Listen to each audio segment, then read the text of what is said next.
Parashat Vayishlach, Rabotai. Let's see what we can learn on Parashat Vayishlach. And it says like this, Vayishlach Yaakov malachim lefanav el Esav. אחיו ארץ השעיר שדה אדום. בכבוד. And Jacob sent messages before him to Esau, his brother, unto the land of Seir, the fields of Edom. Yeah. Vayishlach Yaakov. Yaakov sent. Who he sent? The Torah tells us malachim, angels. And previous year, where did Yaakov have angels to send to Esav? So we explained in previous year that Yaakov sent real angel. Where those real? That's Rashi says. Sorry, Rashi Hakadosh say malachim mamash, real angel. What is real angel? Real angel, pashut. But where did Yaakov Avinu have real angel that he can control them? He can tell them what to do. So in previous years, we explained that from the mitzvot that Yaakov Avinu done, he make angels. And those angels belong to him. And he can tell them what to do, to reach to that level, that he can speak with the angel. But we have to understand what made Yaakov Avinu send real angel. Why dafka angel? Yaakov Avinu, when he left the house of Lavan, he had, first of all, he have 11 kids, okay? Not only that, we have to understand that Yaakov Avinu already have, beside 11 kids, he have servants, he have grandchildren, okay? He have people that work for him. Why did Yaakov Avinu have to send angels to Lavan, to Esav, his brother? What's so important? That's the question that many of the Mefarshim ask. I'm going to bring two interpretations. One of them is Rabbi Chaim ben Attar or Chaim HaKadosh, and then I'm going to bring the opinion of Rabbi Menachem Eisensteiter. Two different opinions, and let's see what he said. So Rabbi Chaim ben Attar, just to give you a history about him, he born around 327 years ago in a city that called Sali in Morocco. And he wrote the commentary on the Torah that called Or HaChaim HaKadosh. There he explained, you know why Yaakov Avinu was needed to send angels and not normal human being? He was worried, and he bringing it according to the pshat of the Dvarim. Yaakov was worried that if he saw a normal human being, we know that Esav was a wicked person, very violent person. And he was worried that might Esav not going to treat him well, might Esav going to beat him, okay? Might Esav going to abuse them, because Esav was a wicked person. So he was worried that might Esav going to abuse those people, might going to abuse them verbally, might gonna be abused them physically, that gonna beat him. And there he said that even might that he gonna beat him to death. So Yaakov Avinu was worried to send normal human being. But come Rabbi Menachem Eisensteiter. He born in the city of Husat. Husat is a city in the Ukraine, or Hasut, I don't know how you call it. He born in the 19th century. He called a book that called Homat Esh, the Wall of Fire, and it's commentary on the Torah. And he explained like this, and he said, you know why Yaakov Avinu needed to send angel to his brother to the land of Seir? What's so special about it? He said that Yaakov Avinu was worried that if we send a normal human being, listen to that, they're going to be influenced by who? They're going to be influenced by Esav. Why? Esav was a wicked person. And if they go into the land of Seir, he might, with his way, he was a very manipulating person, he might gonna influence them, okay? And they're gonna be Chas v'shalom influenced by Esav, and now they're going to turn wicked. say Yaakov Avinu in that case, who can I send to deal with Esav? I need to send angels. Number one, he can't harm them. Number two, not that he can't harm them only physically, he can't harm them spiritually. So Yaakov Avinu was worried about two things we see from him, spiritually and physically. But there is another question that we should ask. Look what it said. El Esav Ahiv. Wait, I don't understand. How many brothers Yaakov Avinu have? We have only one brother that called Esav. So why is the Torah tell us El Esav Ahiv? Not enough that you tell me Esav. We know that Yaakov and Esav was a brother. So why is the Torah have to repeat and say El Esav El Ahiv? To Esav, his brother. What we don't know that Esav was the brother of Yaakov. What's the hidush? So I'm going to bring the opinion of Rabbi Tzadok HaKohen Miluvlin. Rabbi Tzadok HaKohen Miluvlin, born around 200 years ago, plus minus, in Poland. He wrote a book, Kometz HaMincha. Kometz HaMincha, it's a book that it's speak about the Parshat HaShavua. Its interpretation, he wrote his own commentary on Parshat HaShavua. And he wanted to know, is Esav coming now in the name of peace? Or is he coming in the name of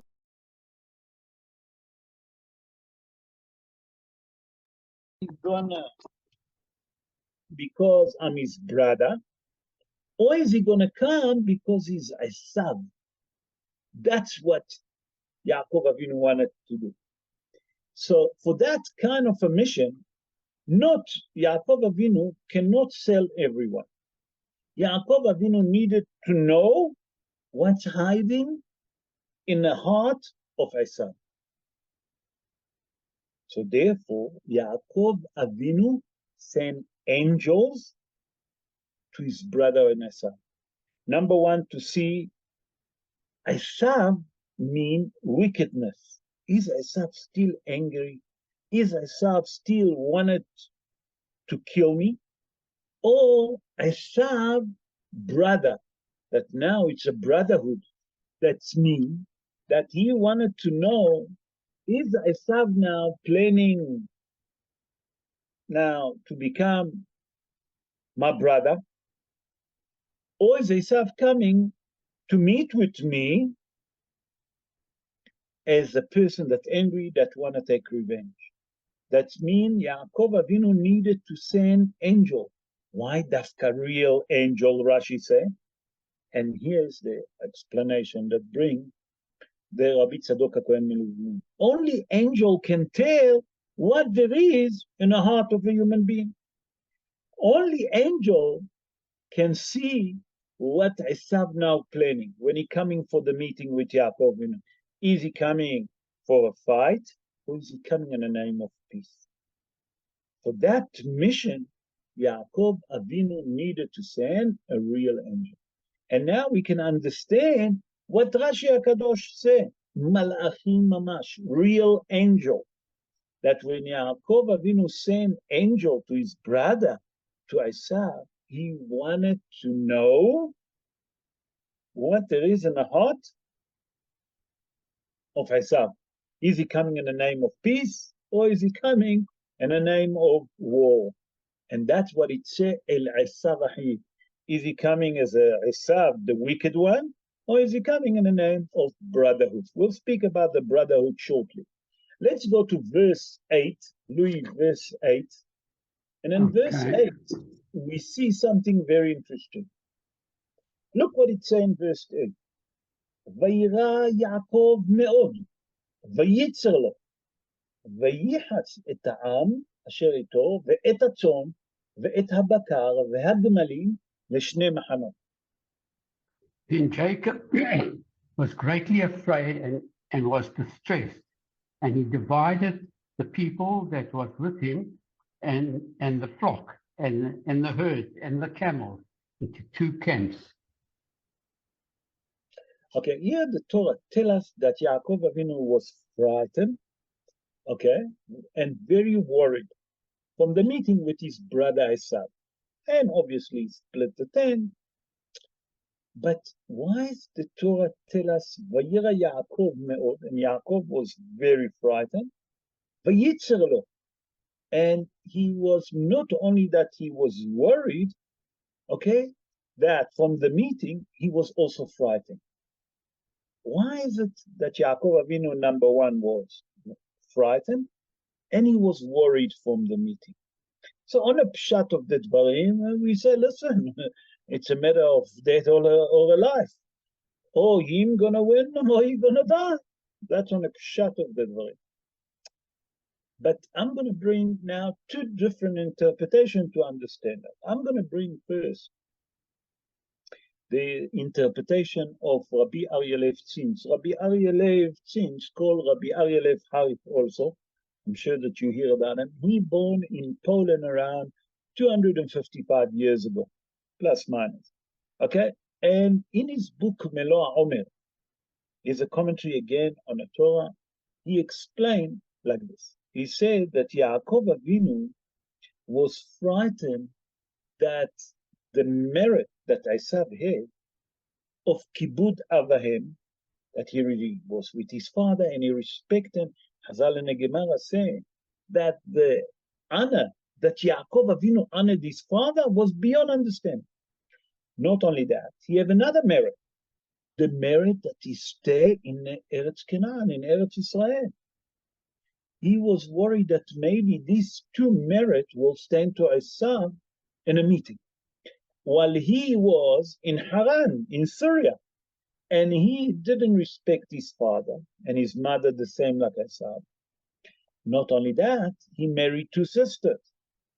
It might that he didn't have the two merits that Esav had, that number one, kibud avayim, honoring your parents. Number two, living in Eretz Israel, that's a mitzvah by himself. He was worried that mitzvah, these two mitzvot that Esav have, might gonna affect the meeting between them. And that's gonna change, Has v'shalom, that Esav had more merit. Esav was wicked, but that was Yaakov was worried. And he said, that's what the Torah tells us, Vayira Yaakov me'od. Yaakov was frightened. Vayitzer lo, and he was worried. Not only that he was frightened from the meeting, he was worried that Has v'shalom, these two merits, will stand up for Esav. Another different interpretation that I would like to bring in the name of Rabbi Avraham Chaim Mizlotov. Rabbi Avraham Chaim Mizlotov, born around 297 years ago.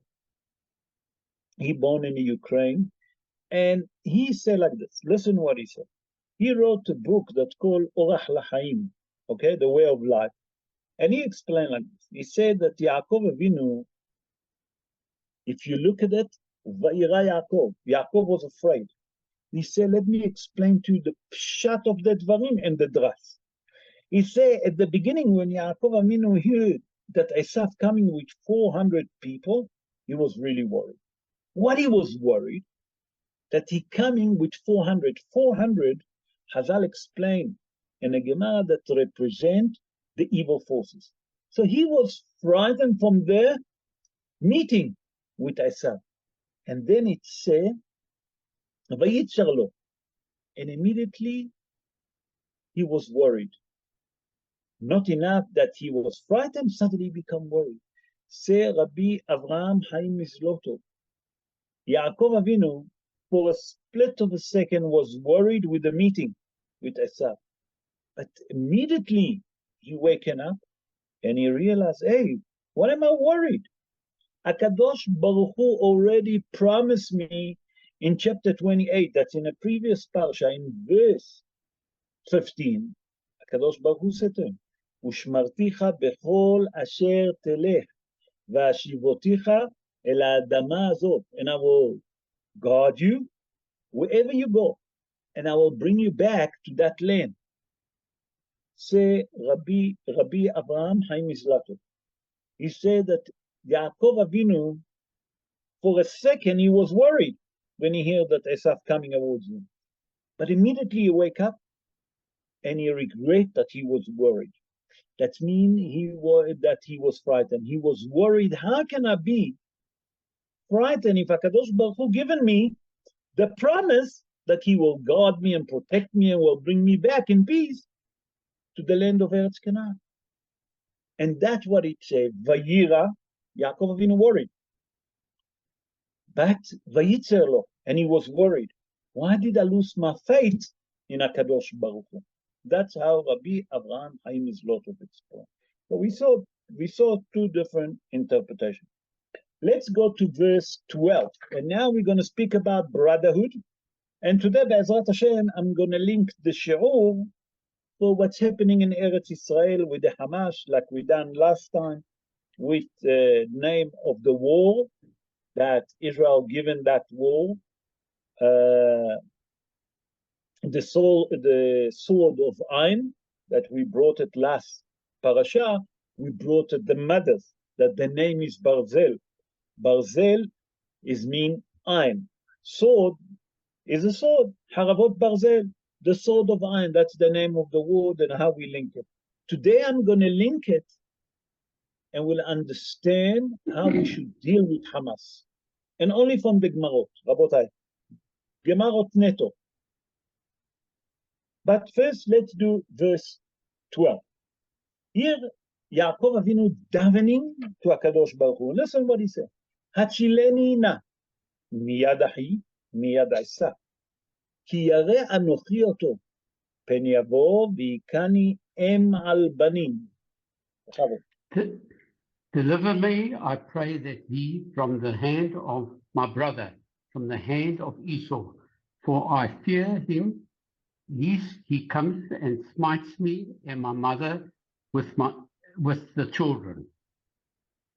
Okay. What is happening here? Yaakov Avinu davened to HaKadosh Baruch Hu to guard him, to protect him from his brother, from Esav. Again, from a brother, from Esav. Now we're going to speak about brotherhood. Okay? As we explained earlier, Yaakov Avinu was worried from two things. Yaakov Avinu was worried from Esav Rasha. Esav was a wicked person. There is no question about it. But Yaakov Avinu was worried also from the brotherhood. What does mean that brotherhood? And I saw a beautiful commentary that brought by Rabbi Yosef Dov Halevi Soloveitchik. Rabbi Yosef Dov Halevi Soloveitchik, he born in Belarus. He born around 206, 203 years ago, 204 years ago. Sorry, I repeat, 203, 204 years ago, not 206. And in his book, Bet Halevi, it's the house of the Levy. It's again commentary on Parshat Hashavua. Say Rabbi Yosef Dov Halevi Soloveitchik. He say you have to understand what is Yaakov Avinu saying here. Yaakov Avinu say, Hachileni na miyad achi. Please guard me from my brother. My brother is the brotherhood. He said, please guard me from the love of Esav. Esav, it's well known, Esav sonel Yaakov. Esav hate Yaakov. Say the Mefarshim, say Rabbi Yosef Dov Halevi Soloveitchik. He say Yaakov Avinu didn't want Esav, okay, to come with the name of love as a brother. Why? Because that's even worse, that he gonna try to come, okay, to be my friend, and he gonna influence my kids. He gonna pretend that he loves me, but inside his heart, he hates me, and he want me to fall down. So how's he gonna do that? He's gonna do it with a way that he pretend that we brothers, you know, we close to each other to show love, what we show America showing us now, pretending that they're with us. In the meantime, they wanted to stop the war. We're doing a favor to all the world, destroying Hamas, and they're pretending they're our friend.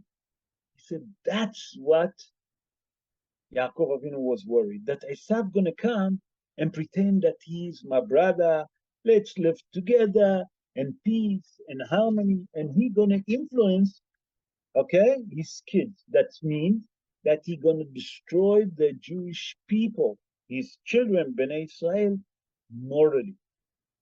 But he said there, Hatzileni na miyad achi miyad Esav. What does it mean, Esav? Esav, here referring to hatred. So now, save me from my brother that hate me, and save me from the brother that love me. Esav say all the time that he hate me. He physically hate me. Please protect me from Esav. That Esav not going to come and harm me. And that's what he said. That he say is something very interesting. He said, Rabbi Dov Yosef Halevi Soloveitchi, Yaakov Avinu davened to HaKadosh Baruch Hu to guard him from the hatred of Esav and also from the love of Esav. That's why it say here, Atzileni na miyad achi miyad Esav. First from the brotherhood, like he pretended that he loved me, and then from his wickedness. And we see that in the end, what does it say? That Yaakov Avinu didn't want nothing to do with them. Esav asked him to come to land of Seir. But what does it say there? Vayashov bayom hahu Esav ledarko Seir. Yaakov gone to Seir. Yaakov Avinu didn't want. He said, Baruch sheptarani mimenu. That means immediately he didn't follow to the land of Seir. Although that he got a free and open invitation to go to Esav, Yaakov Avinu didn't want that brotherhood. So what has he done? Immediately he gone where? Where it's Canaan. Far away from Esav. I don't want from your good, and I don't want from your evil. I don't want nothing to do with you. And that's what it said here. Hachileni na miyad Esav, miyad achi miyad Esav. Okay? And that's what Yaakov Avinu was worried. I would like to go to verse 25. Okay? Verse 25. Here it's very interesting. Here the Torah tells us that Yaakov Avinu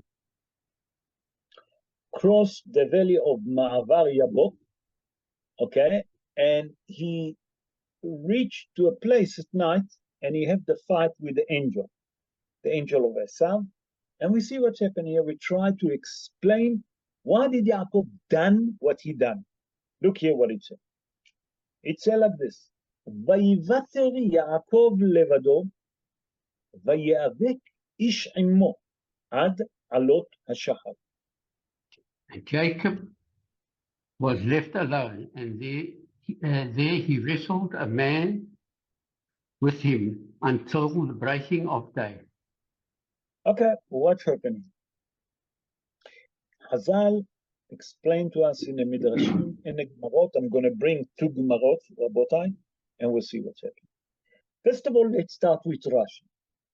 Rashi HaKadosh say, and he actually bringing the Mishnah in Masechet Hulim in page 91, volume 1. Rashi HaKadosh say, Shachat Krachim Tanim. That means Yaakov Avinu forgot little jar, empty little jar. What has he done? After he crossed the valley of Ma'avar Yabok, he returned back to collect empty jar, small little empty jar. All the Mefarshim, Rabota, ask that question, Yaakov Avinu. At night, you putting yourself in danger? What's happening? So Hazal in the Gemara explained that Yaakov Avinu, nachon that he forgot little jar. But what's the value of little jar? Why did Yaakov Avinu put himself on risk? That's what the Mefarshim are. So Hazal in the Gemara explained that. Rabotai, we take in now Torah shebichtav, the written Torah, and now we're going to bring the oral Torah to explain the written Torah, and then we're going to bring the commentary to explain what's happening. And Hazal tell us that Yaakov Avinu put himself in danger. that he returned back to collect empty jar. That's the Gemara Masechet Chulim 91, folio 1. Come the Mefarshim and ask, Yaakov Avinu, you putting yourself into danger at night to collect empty jar? You have nothing better to do? That's the question of the Mefarshim. Come Rabbi David Padro. Rabbi David Padro, born in the city of Venice. He born around 305 years ago, plus minus again. And he wrote a book, Maskil David, that it's commentary again on the Torah. And he explained like this. You know why Yaakov Avinu was willing to risk himself to go at night to collect empty jar, like Hazal tell us in the Gemara in Masechet Chulim 91, folio 1? Say Rabbi David Padro like this. Yaakov Avinu, when he left Be'er Sheva, he slept in Bet El, we explained last week. There, he took an oath. V'chol asher titen li, asher asrenu lach. He said, one of the things that Yaakov Avinu promised HaKadosh Baruch Hu, that he will give him maaser. What was the maaser? Yaakov Avinu had a jar of oil that he wanted to anoint. And now we're going to connect it also to Hanukkah. He said that one jar, he promised HaKadosh Baruch Hu that he's going to anoint, and that's going to be one of the maaserot that he's going to give to HaKadosh Baruch Hu. Hazal explained that Yaakov Avinu knew that will come the war with the Maccabim, and they will need a jar of oil to light the menorah. Why? Because the Greek going to contaminate all the oil. That jar that Yaakov Avinu crossed Ma'avar Yabok, that jar stay until for the future that the children of Israel find that little jar of oil that they light with the menorah, says some of the Mefarshim. So we see from here two reasons. Reason number one, that was a hekdesh, and Yaakov Avinu was worried that if someone else find that little jar of oil and he's going to use it, he's going to use hekdesh. Yaakov Avinu didn't want it. Another interpretation, that was the interpretation of Rabbi David Padro. Another interpretation that bringing on a drash, that oil will be for the future with the Maccabim, that they're going to find that little jar of oil and they're going to use it for Hanukkah. They need it to light the menorah, and the miracle will happen that it will light for 7 days. So Rabotai, we learn here so far what we've done. We've done Pshat, Remez, and Drash. Now come the cherry on the top. Hazal say Adoso, but Pikuach Nefesh doche hakol. We have a principle that says that if it's come to danger your life, okay, everything is cancelled. Well, nothing's there. Say Yaakov Avinu, say, ask the Mefarshim, how can Yaakov Avinu go? Say Rabbi David Padro. Listen what Rabbi David Padro answered. He said like this. He said, I'll answer you. He said, go to the Gemara in Masechet Kedushim and page 39, folio 2. Hazal says something important. Shluchei mitzvah enam nizokim. A person that busy doing a mitzvah, they not get harmed. Listen to that. Say Rabbi David Padro, Yaakov Avinu said to himself, you know what? I'm going to do a mitzvah to collect what? The jar that are donated and the oaths to the Almighty. Therefore, I'm not going to harm. Come David Rabbi Padro and say, okay, if that's the case that you say, so how come that the angel harm your legs? You say, I'll answer you. That was because Yaakov Avinu gone at night. But the following morning, HaKadosh Baruch Hu make a miracle, and Yaakov Avinu didn't limp anymore. That means that Yaakov Avinu, just for that time that he fought with the angel, That time the angel managed to harm him. But HaKadosh Baruch Hu immediately in the morning cured him. And that's what it said in the verse. Ad alot hashachar, until the sunrise. After the sunrise, you already become a normal human being. Now we can understand the verse, Pshat, Remes, Drash, Sod, with all the depths we try to explain that pasuk. I would like to go now to chapter, what's the time? Whoa. I think that we need to accelerate. Chapter 39, verse 8. Louis, chapter 33, 8. Sorry, I said 39. Okay. I said 39. I was going to say we haven't got 39. I've gone very far. Okay. ויאמר, מי לך כל המחנה הזה, אשר פגשתי, ויאמר למצוא חן בעיני אדוני. Therefore, the children of Israel ate not. No. Chapter 33, verse 8. Oh, verse 8. Sorry. My mistake. Okay, got it. And he said, what meanest thou by all the camp which I met? And he said, to find favor in the sight of my Lord. Okay, what's happening? Esav Avinu, when he meeting with Yaakov, what did he say? Who's all of those people that I met in the past? Who's all those people that I met in the past? So on a pshat of the dvarim, you can say that Yaakov Avinu, when he sent the angel, they met with Esav. That's who he met. But there is something more depth here. The Midrash explained that when Yaakov Avinu was preparing himself for the meeting with Esav, Esav came with 400 people. 400 represent all the evil forces that there is in the world. Hazan and Gemara explain in all different Marot. We're not going to go to it now. But the question is, Esav wasn't stupid. Why did he say to him all those people? Who's all of those people? The Midrash explains something extraordinary. Listen to that.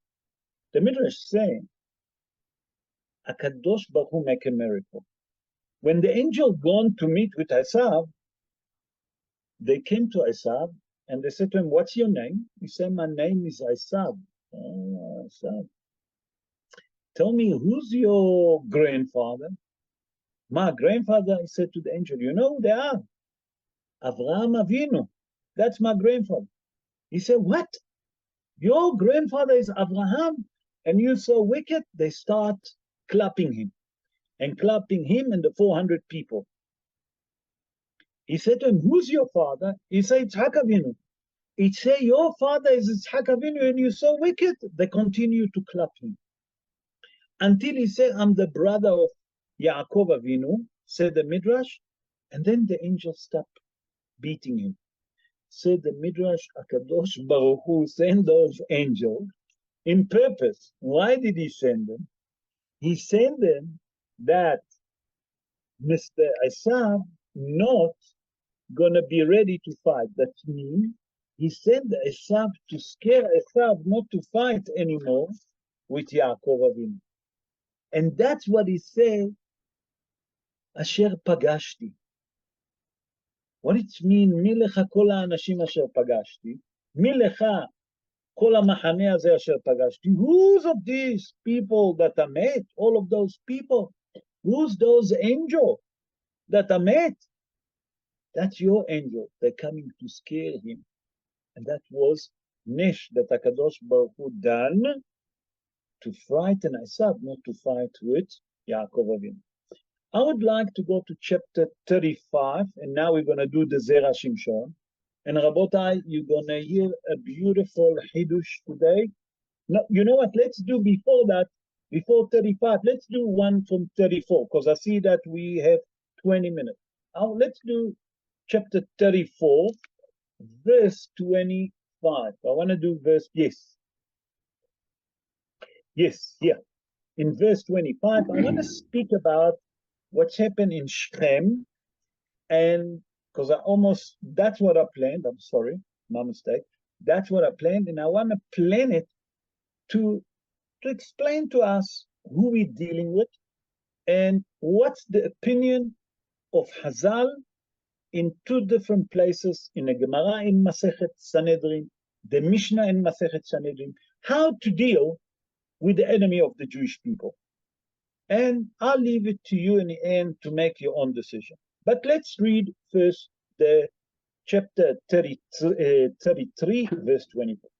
Vayehi bayom hashelishi, bihiyotam ko'avim, vayikhu shne bnei Yaakov, Shimon ולוי, אחדינה, איש חרבו, ויבואו אל העיר, בטח ויהרגו כל זכר. And it came to pass on the third day when they were in pain, and the two of the sons of Jacob, Shimon and Levy, Dinah, brethren, took each man his sword and came upon the city unaware and slew all the males. Okay. All the males. Rabotai, listen exactly what the pasuk said, and I will explain it, and we have to understand. First of all, we have to understand how old Shimon and Levi was. Shimon and Levi was in the age 13 and 12. Shimon was 13, Levi was 12. Shimon and Levi, on the day of the bar mitzvah, they make a psak halacha. What did they do? On the third day, after the member of the city of Shechem have Brit Milah, circumcision, they came into the city and they killed all the male in the city of Shechem. Why? Because what's happened that Shechem took, Hamor took Dinah and he married her, whatever you want to call it. Nice way to say it, married her, I don't want to say rape. Okay. Shechem took Dinah. Come, Rabbi Haim ben Atar, and ask a question. I don't understand. Shechem was the son of Hamor. Hamor was the mayor of the city of Shechem. If he raped Dinah, why are you killing all the male of that city? That's the question of Rabbi Haim ben Atar, and that will help us to understand. And I'll leave it to you to judge. What should we do with the Gazian,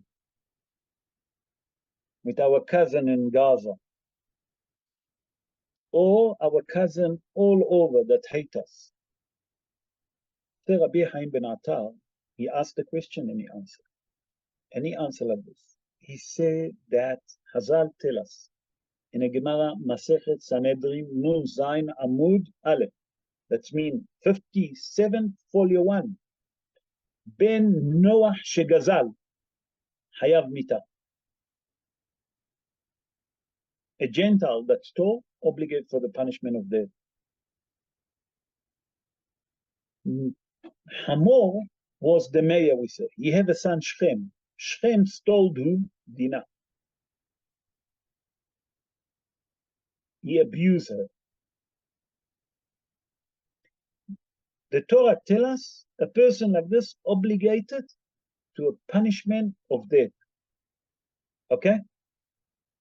Come the question and ask, why they kill all the members of the city? Hazal tell us, when you kidnap a Jewish person, okay, punishment of death. Rabotai, the Hamas didn't only kidnap. The Gazian, the people that live in Gaza, they also kidnap people. And you know the story. A lot of those people from Gaza kidnap people and they treat them like slaves. Not only that, they kept them in their house. They kept them in the hospital. Chazal in the Gemara Masechet Sanhedrin say, in that case, there is a punishment. That's why, say, Rabbi Chaim ben Attar, when they kidnap Dinah, you helping him. You deserve the punishment of death. That's why. Now, Rabbi Chaim ben Attar explained differently. Din rodef. Listen to that, what he said. Chazal say that in a Mishnah, Masechet Sanhedrin, chapter 8, Mishnah Zayin. Chazal say like this. There is here a din rodef. What does it mean, a din rodef? I need to explain what is din rodef. Din rodef, when you see a person running to kill another person, you're allowed to kill that person that's running to kill. You're allowed to kill him. That's called din rodef. In that case, when Shimon Levy came to the city,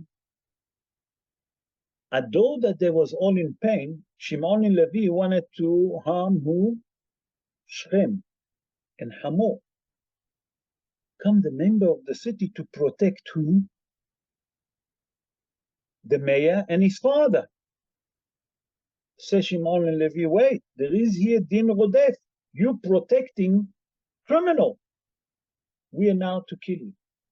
Now, Rabotai, the Gazian, you heard about the Russian guy that when Israel was bombing, he managed to escape for 4 days. Who caught him? That Russian guy that was in captivity. Who brought him back to the Hamas?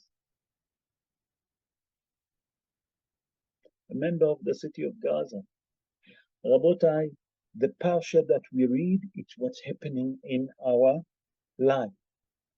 Every Parsha has something to do with us. The Torah comes to teach us how to deal with unhuman beings.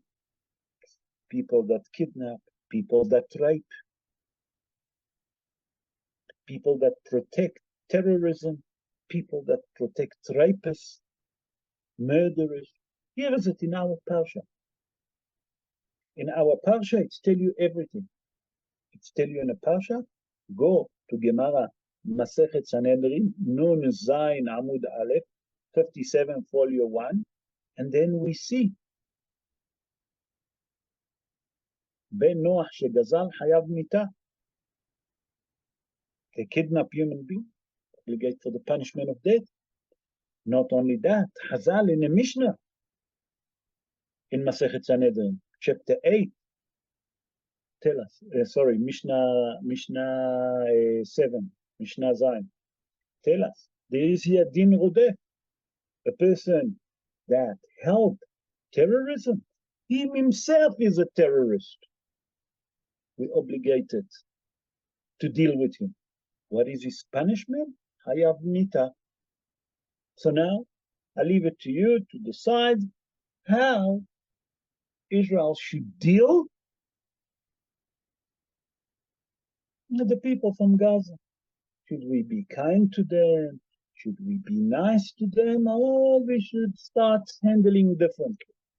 Okay, let's go to chapter 35, verse 8. I would like to do the Zera Shimshon like we always do. Yeah. And look here, there is something very interesting that I'm going to share with you, a lot of new interesting things, but there is also secret here. Look what it says. Vatamot Dvora, Meneket Rivka, Vatikaber mitachat lebet el, tachat ha'alon, Vayikra shemo alon bachut. And from the face of his brother. Yeah. Chapter 35, verse 8. Sorry, Louis, yeah. chapter 35, 8. Yeah. And from yeah, sorry, I was reading the wrong section. And from Deborah, Rebecca, nurse died, and she was buried below Bethel under the oak. And the name of this was called Alon Bakut. Yeah, Alon Bachut. What's happening here? First of all, we have to understand.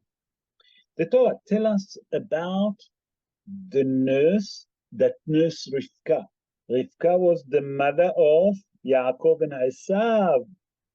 Rabotai. Devorah, in one opinion, was her mother. Okay, one opinion says that Devorah was the mother, listen to that, of Rivka Imenu. And she nursed who? She nursed Rivka herself. Which other mother nursed her son? Yocheved nursed Moshe Rabbeinu in the house of Pharaoh. What's happening? Hazal tell us when Yitzhak Avinu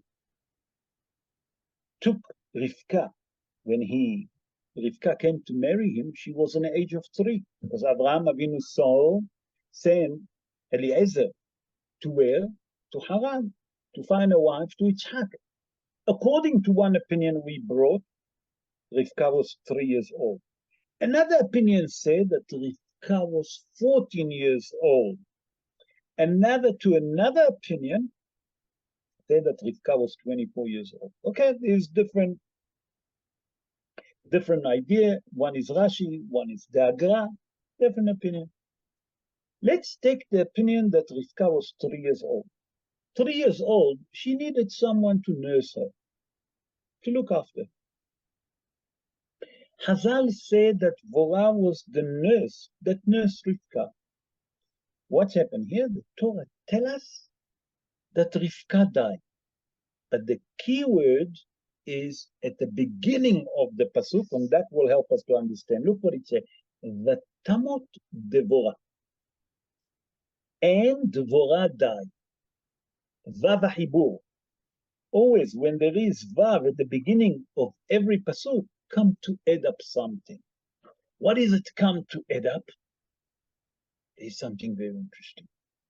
Rashi HaKadosh tell us, Rabbi Shlomo Yitzhaki, tell us something very interesting. Rashi HaKadosh, I mentioned that earlier, born in the city of Troa, 983 years old. Rashi HaKadosh said that not only Rivka, or not only Dvorah died alone, also Rivka died. What? But he didn't mention, if you look at all the Torah, Rivka not mentioned that she died. Sarah Imenu died, the Torah mentioned. Rachel Imenu died, the Torah mentioned. Leah died, the Torah mentioned. Rivka Imenu, her name is not mentioned that she died.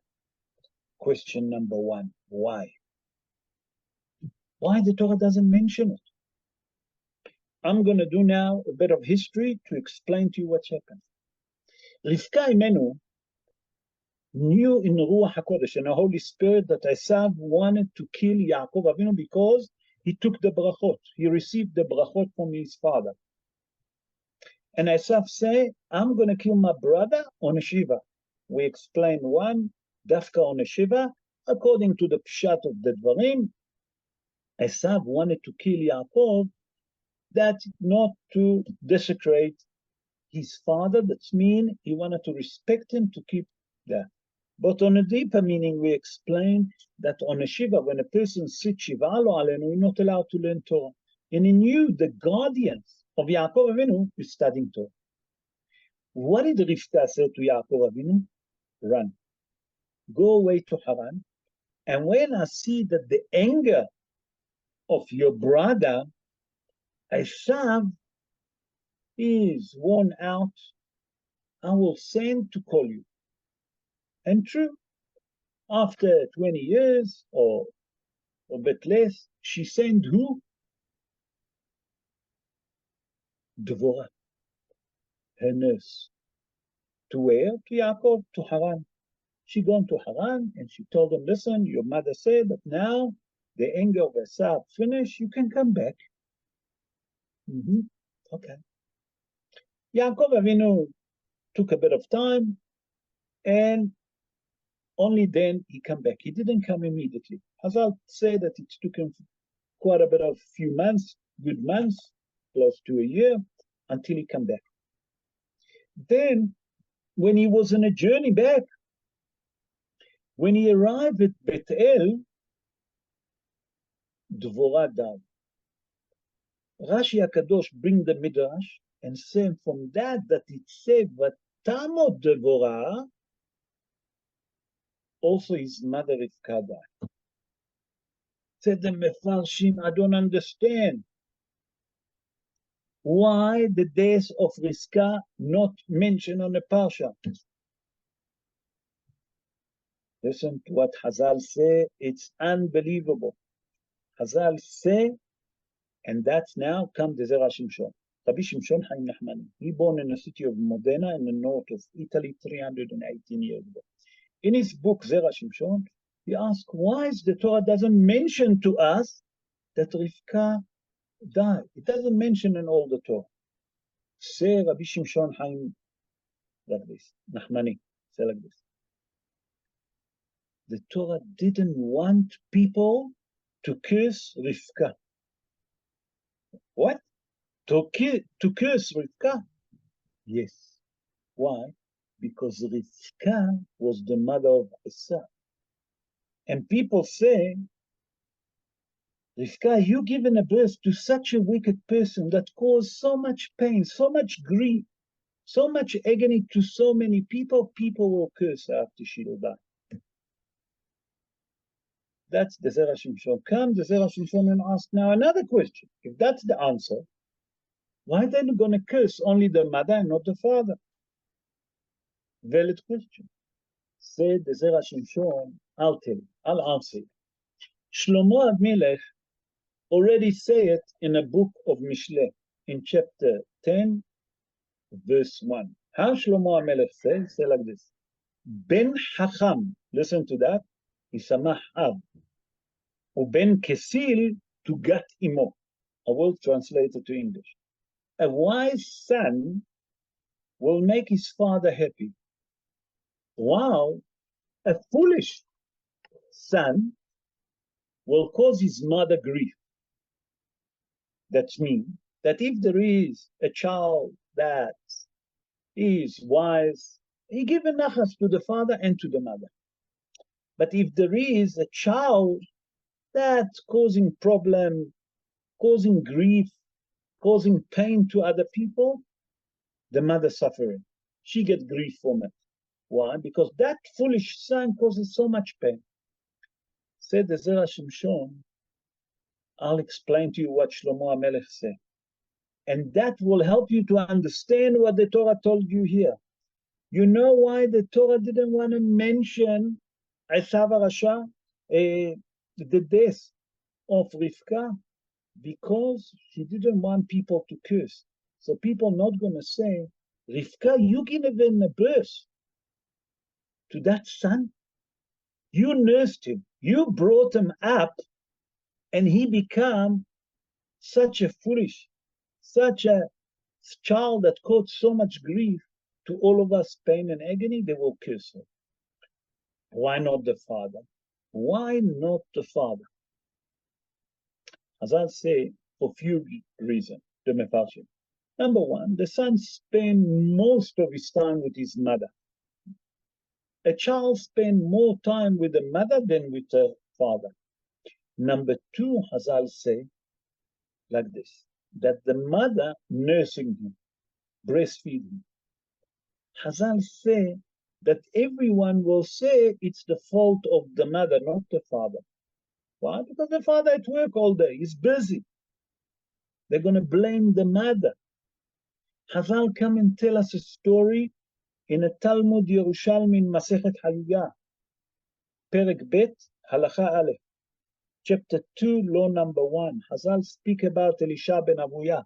Elisha ben Avuya was a friend of Rabbi Akiva. He was 4 that entered the Pardes. Ben Azai, Rabbi Shimon, not Rabbi, Ben Azai, Shimon ben Azai, Rabbi Akiva, what his name?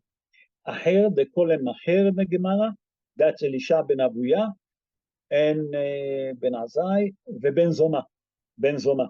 The 4 entered the Pardes. They wanted to understand how HaKadosh Baruch Hu created the world.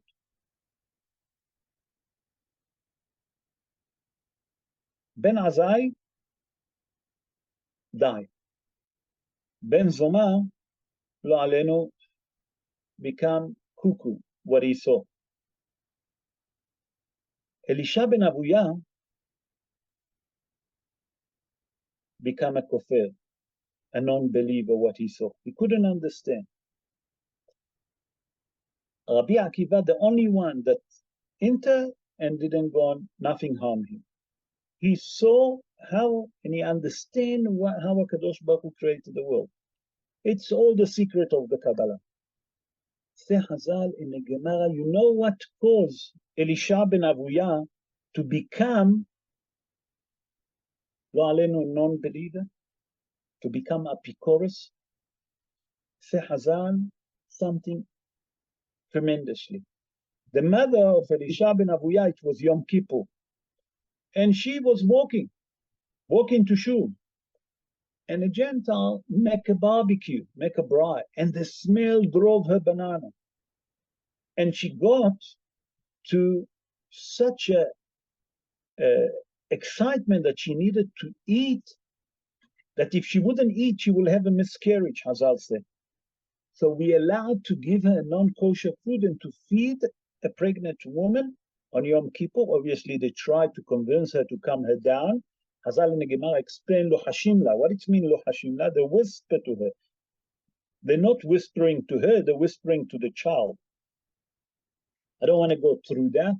Hazal say that they tried to convince her that to control her desire to eat on Yom Kippur. It didn't help. So they feed her a non-kosher food, meat, on Yom Kippur.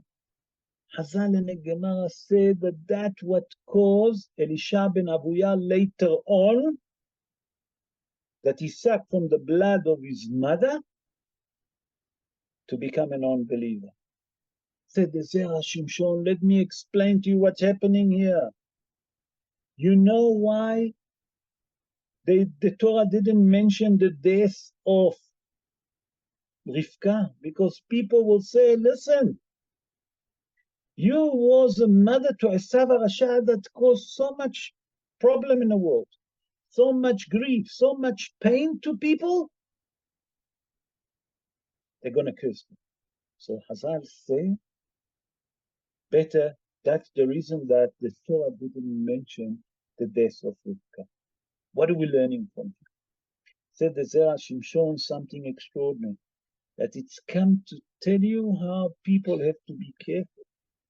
And the Torah had so much respect for Rivka Imenu that she didn't mention the death of Rivka. And that's the reason that people not going to has v'shalom, going to say, look what a child you have, like Esav HaRasha, and will start telling and remembering suddenly all the wickedness and start cursing her that she brought such a wicked person to the world. Rabotai, there is more I would like to speak, but not now, because the time is over. We're 5 minutes over. I'm sorry I took. I just needed to mention why Rivka, first of all, never mentioned. Not many people took notice of it, that the death of Rivka never mentioned in the Torah. Number one, why is she not mentioned? And what was hiding behind it? What does it mean, ותיקבר, ותמות דבורה, מנקת רבקה, ותיקבר מתחת לבית אל. תחת האלון, underneath the tree, okay, that ויקרא שמו אלון בחוט. It's very strange verse, come out of nowhere, that have nothing to do with the story of Yaakov Avinu returning back to Eretz Canaan. What about your mother? No, it doesn't mention. You're not, if you're going to look at all the Torah, you're not going to find the death of Rivka. It's come to tell us how careful we have to have. The chinuch of the Yeladim, it's so important.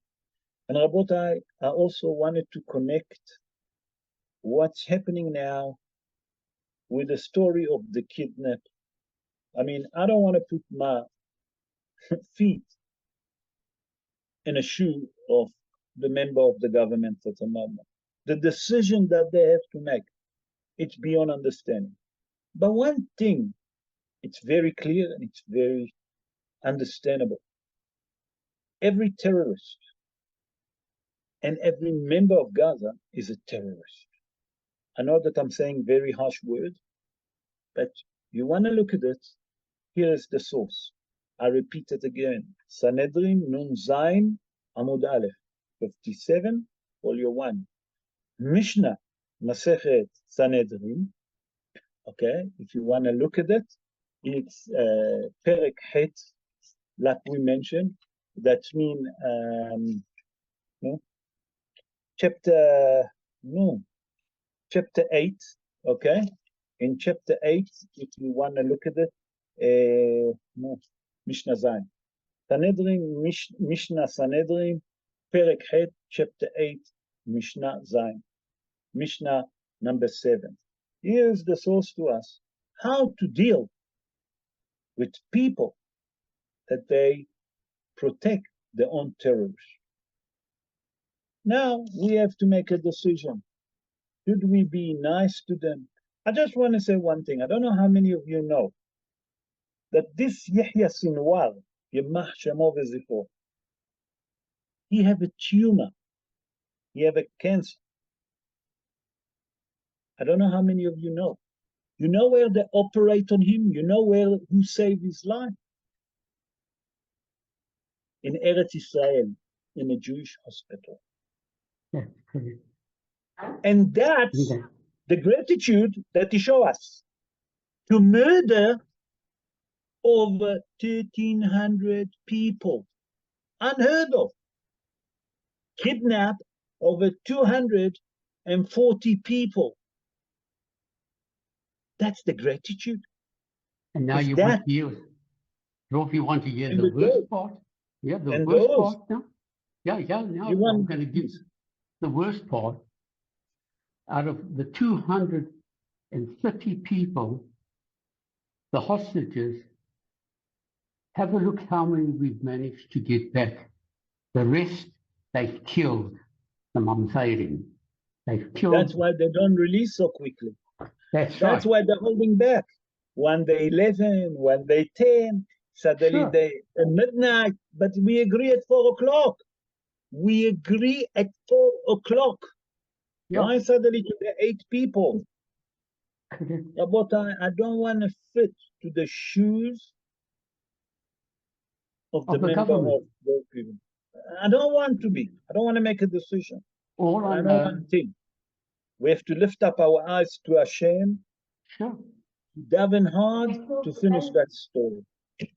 And now the problem is now the rest of the world is now condemning Israel because we do not want to make peace with the Mamzairim. But these Mamzairim are such liars, thieves, murderers. You cannot believe what's coming out. They were beating up they took little children and beating them with electric wire. Yeah, electric wire. Unheard of. Who doing it? A 4-year-old. Raping women. Sure. People that need normal medical attention. And that's babies. And babies. That's the problem. Rabotai, everything that the Parsha we read have to do with what's happening with us that week. What's happening in that time, at that time zone. We have to lift up our eyes to HaKadosh Baruch Hu and daven that HaKadosh Baruch Hu will give wisdom. Chazal say in the Gemara, Lev, Sarim, Umelachim, Beyad Hashem. I will explain that. The heart, that means the thought, the seichel, that HaKadosh Baruch Hu give to a president, to a minister, to a prime minister, is all in the hand of HaKadosh Baruch Hu. I just want each one of you that when you say Tehillim for the kidnappers, that they will return safe and healthy, Be'ezrat Hashem, for the protection of the member of the security forces, the Israeli Defense Force, whoever is it, the Jewish people all over. You know, today At 1 o'clock, I saw a Zoom of my son graduating. He finished his camp. Today, he took oaths. At 1 o'clock, we were sitting, all the family, watching my son, my little boy, okay, holding a rifle and taking an oath. The tear was in my wife's eyes. Okay, I've done it, so I don't know, Yeah. I wouldn't cry. But, Yeah. and my wife phoned my son. Few minutes earlier, few hours earlier, was the attack On those in Yerushalayim. on those girls. Attack of running over, unheard of. And they wanted peace with us. Who was these two that commit the murder that killed 3 people and injured 6? Hamas. Oh, Those people you want to make peace. the girls were waiting for a bus. These That's two all. mums, Innocent people. Yeah, innocent girls. They were 13 years old or something. And the rabbi? And the rabbi as well. They shot them there. And thank God, there were 2 not reservists, the 2 army. One they was were a walking permanent with force. Yeah, they and were one walking was with their a guns. reservist. They shot him dead. They shot him dead immediately. Yeah, they just been released home, and they was on a way to catch from the same bus stop to catch the bus to go to Gaza. Correct. Rabotai, we have to daven to Akadosh Baruch Hu. Rabotai, to daven to Akadosh Baruch Hu, to daven to Akadosh Baruch Hu, that will give him seichel to people in the government. Yeah. That's all I want. Well, all I'm telling you now, give them the right decision. That Akadosh Baruch Hu will give them the right decision. I'm telling you, I've got a feeling, my feeling now, Rabbi, that they're going back to war very soon. That's why I feel. Be'ezrat Hashem, that we just will see. We want peace. We're a nation of peace. Sure. We want Akadosh Baruch Hu to direct the member of the government, to protect the soldiers, to protect the member of the security, the police, the secret agent, whatever, the member of Israel. Innocent people standing on a bus. Sure. Unheard of. And that you're talking to me about ceasefire. Yeah, ceasefire. What? With who you talking? Ceasefire for them to organize themselves to kill some more Jews. Yeah. That's what it was. To get more weapons. What they're preparing now, Rabotai, what they're preparing in Han Yunis, it's one of, I don't love to talk, I don't love to put bad feeling, but Han Yunis is in the south of Gaza. Han Yunis have the most intelligent people. They have the special forces of the Hamas, not those stupid that managed to break the wall. The most top soldier, that's the top unit of the Hamas. I want Akadosh Baruch Hu just to protect us. Not for nothing, Israel now holding back. To enter Han Yunis, it's in the south of Gaza. It's not simple. Sure. Akadosh Baruch Hu will protect us, that's all. Protect the Jewish people all over the world. They use a hospital. Wherever you go, every house have a tunnel. Every hospital have a tunnel. That used to be the headquarters. The world doesn't want to see it. Hachileni na miyad Isav miyad Ahi. Save me from those that pretend to be me, my brother. America supporting us. Yes, supporting us. Biden, Blinken. They're all in the same pot. They pretend that they are. It's a blinking idiot, never mind anything else. That's it. They send the big ship to Israel not because they wanted to protect us, because they didn't want to lose their power in the Middle East. People think America is with us. America is not with us. America has its own interests. They want to keep Russia away. That's the reason. That's the main thing. Sure. So, Be'ezrat Hashem, I would like to wish you, first of all of you, to have a beautiful Shabbos. Shabbat Shalom, umevorechet to all of you. Amen. Enjoy your Shabbos. Thank you. I hope that you got a different way of looking at the Parsha. We link it to what there is in Eretz Israel. I usually don't love to talk politics, but these things boiling inside. Abotai, I would like to plead to each one of you. I'm pleading to each one of you. On Shabbos, when you have a spare moment, say 1 or 2, 3, 4 capital of Tehillim. That besides that HaKadosh Baruch Hu will protect the soldier of Israel, the Israeli Defense Force, the member of the security, the member of the police, the member of the intelligence of Israel, the member of the Israeli, normal Jew all over the world, that HaKadosh Baruch Hu will give sense and seichel, a bit of seichel to the leader of the Jewish people. How to handle the Hamas. And we should ask Kadosh Baruch Hu to send us Mashiach Titkenu speedily in our day, and we'll see in the Mashiach, and Kadosh Baruch Hu will say, enough, dai letzarotenu, enough. We suffered enough. For 2,000 years we're in exile. We're suffering, and we're suffering. But Kadosh Baruch Hu will send us Mashiach Titkenu, and he will say enough, and he will take revenge. Be'ezrat Hashem. In the meantime, Rabotai, thank you for joining us tonight. I'm sorry if I took 18 minutes over time, but it's boiling inside. You know, when thing boiling inside is boiling. I needed to release it. Maybe I shouldn't, but I released it. But it has to do with the Parsha. And Be'ezrat Hashem, that we should see miracle. As you asked me to read it, as you said to read the English, I knew what I was letting myself in for. It was boiling inside here as well. You see as it is. So, Be'ezrat Hashem, that we should have a beautiful week ahead. Shabbat Shalom to all of us, and we should hear good news. Thank you for joining us, everyone. Thank you. Have a good night, everyone. You too. Thank you, Rob. Thank you. Good night. Good night, Rob.